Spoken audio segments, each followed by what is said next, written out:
शृणुवत्स प्रवक्ष्यामि अद्यास्तोत्रं महाफलम्। यः पठेत् सततं भक्त्या स एव विष्णुवल्लभः। मृत्युव्याधिभयं तस्य नास्ति किञ्चित् कलौ युगे। अपुत्रा लभते पुत्रं त्रिपक्षं श्रवणं यदि। द्वौ मासौ बन्धनान्मुक्तिर्विप्रक्रात् श्रुतं यदि। मृतवत्सा जीववत्सा षण्मासं श्रवणं यदि। नौकायां सङ्कटे युद्धे पठनाज्जयमाप्नुयात्। लिखित्वा स्थापयद् गेहेनाग्निचौरभयं क्वचित्। राजस्थाने जयी नित्यं प्रसन्नः सर्वदेवतः।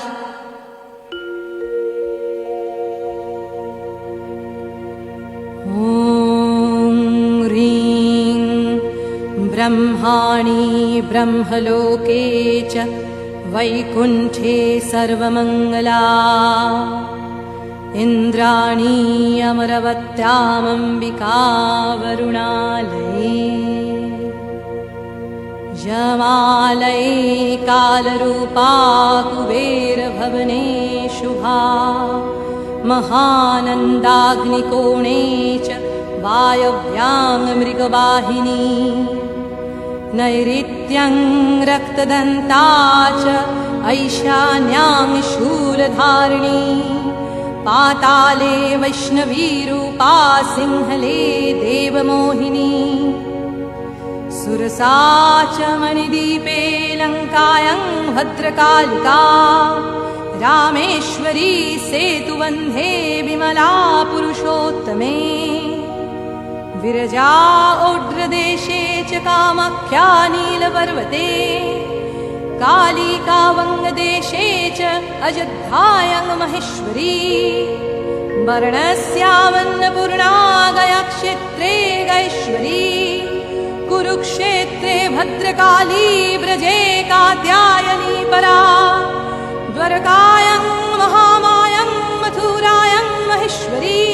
क्षुधा त्वं सर्वभूतानां वेला त्वं सकलस्य च। नवमी शुक्लपक्षस्य कृष्णस्वैकादशी परा। दक्षस्य दुहिता देवी दक्षजग्गविनाशिनी।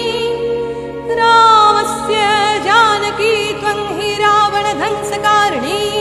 चण्डमुण्डमधे देवी रक्तबीजविनाशिनी।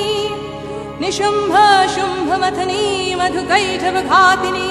विष्णुभक्तिप्रदा दुर्गा सुखदा मोक्षदा सदा। जया मे जाग्रतः पातु विजया पातु पृष्ठतः। नारायणी शीर्षदेशे सर्वाङ्गसिंहवाहिनी। शिवदूती उग्रचण्डा प्रत्यक्षे परमेश्वरी।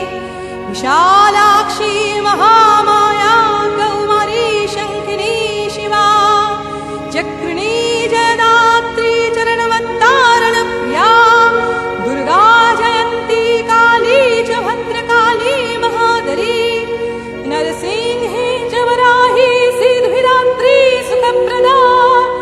भयङ्करी महारौद्री महाभयविनाशिनी। इति ब्रह्मयामले ब्रह्मनारदसंवादे आद्यास्तोत्रं समाप्तम्।